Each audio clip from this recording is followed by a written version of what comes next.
Hey guys, I'm Melissa Moore and I'm an entrepreneur, event marketer, and former co-founder of Lean Startup Company. I've been producing Lean Startup conferences for 6 years now, and back in 2014 we produced a conference called Office Optional. Office Optional provided tools and lessons for remote and distributed teams.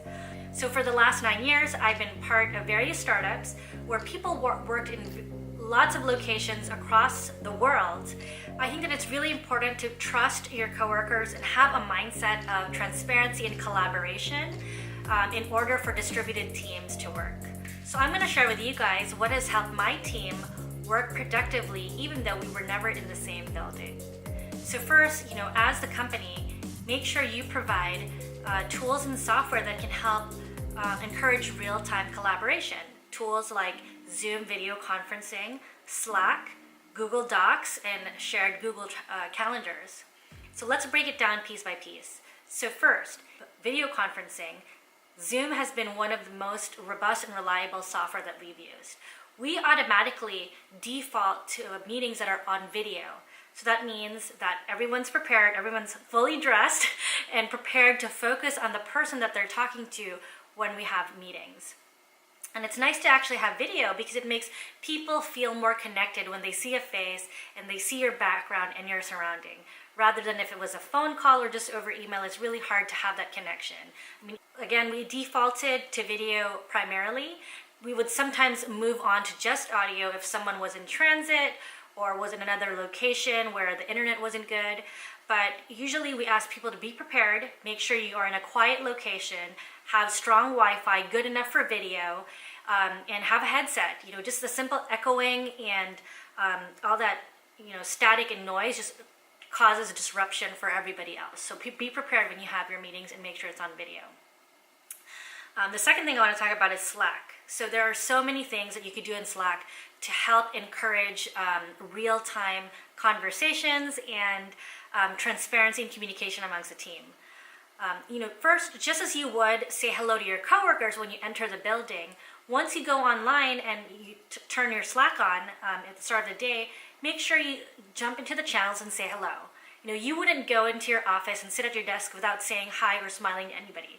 So you should act like you are that Slack, it's like you're walking into the office. Say hello at the start of the day and even say bye when you're leaving. And it's not that we're checking attendance or just wanting to make sure you're at your desk, but it's just common courtesy and it actually helps build relationships.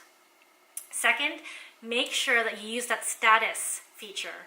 So I like to set my status to away if I'm away from my desk, off to lunch if I'm going out to lunch, or if I'm gone for a long period of time because I'm going to be in a meeting, I just put that on in a meeting. This helps other team members know what you're working on and set the right expectations on why you are not able to respond, and have more empathy, if you're unavailable. And so I think it eases a lot of frustration when people have a better idea about what your day looks just based on the status that you've set on your Slack profile. So we have Slack channels that are focused on various topics for the company, and then most of them are work topics, and then there's one channel that's kind of a just for fun or after work hours, after hours.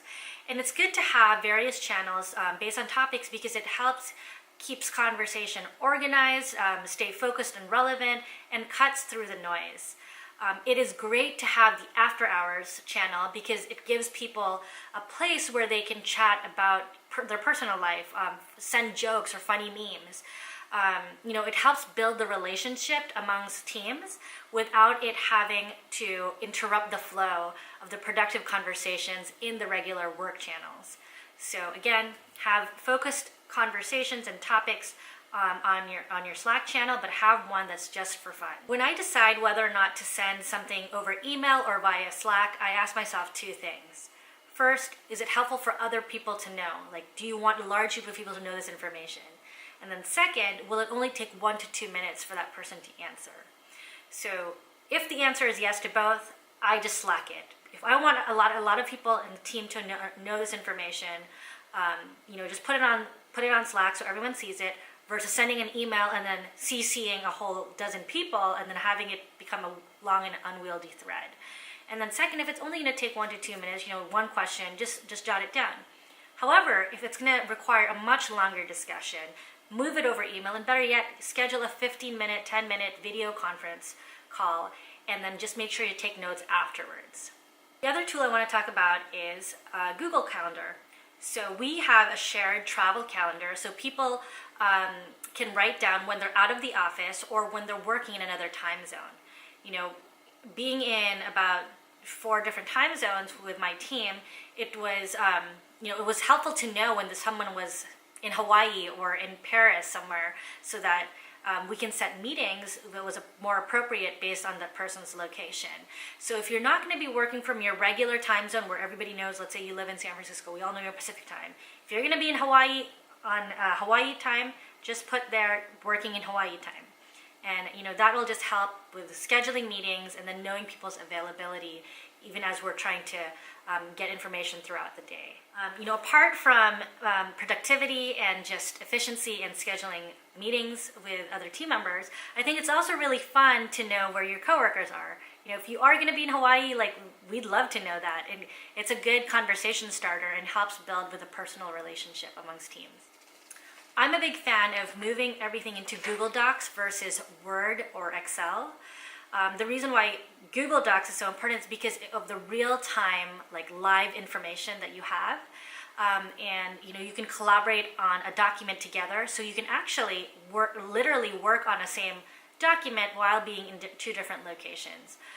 It's really frustrating to have to read a contract or reviewing an invoice that's actually 2 or 3 versions old, and so it saves a lot of time when you know that the document that we're looking at is the most current, and then you can both edit at the same time. So again, if you can default to using live Google Docs versus Word or Excel, all the better. I am a big believer in transparency and collaboration in order to break down silos.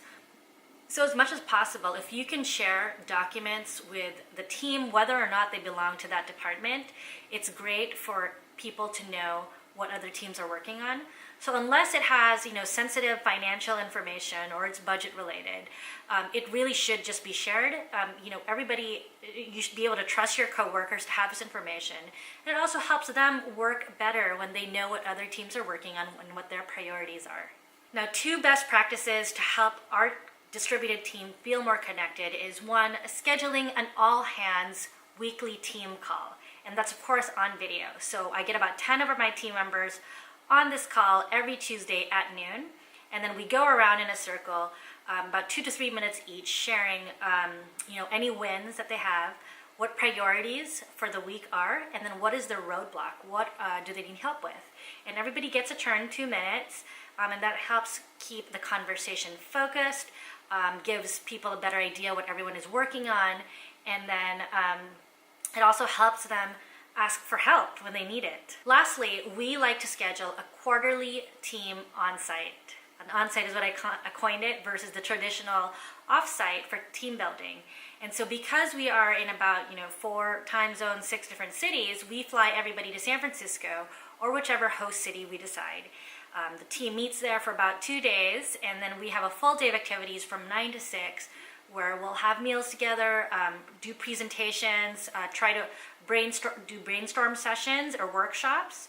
But the personal live interaction between team members really helps solidify the friendship and the relationship that you have with your coworkers. So it's really important to get the face time and then bringing everybody together. I think that culture is so important to any startup, and the culture is really driven by the team. However, the culture must be led by its managers and leaders. So it is up to the managers and leaders to lead by example, and the team members will follow based on what they see what these leaders are doing. So if you want to promote a culture of transparency and collaboration and openness and breaking down silos, the leaders must be the first ones to show that. And that includes, doing everything I said. If you want people to collaborate more online, be the first one to share the Google Docs, put everything on Slack instead of emails, schedule video meetings. I know not everybody loves video, but it really helps with strengthening relationships and makes people feel more connected. Well, I hope this has been super helpful. I cannot stress enough how working remotely and being part of distributed teams is really good for companies and for everybody. You know, people feel happier when they can work from where they want to be and they have the flexibility location-wise. It's really all about trust and collaboration, and then for team members to have the accountability to actually do the work wherever they are. If you have any questions, feel free to comment below, and I'll leave my email. Contact me anytime. I love talking about the future of work and remote teams, so I'm happy to carry this conversation offline with you guys. All right, guys, Melissa Moore signing off. Bye. Thanks for tuning in.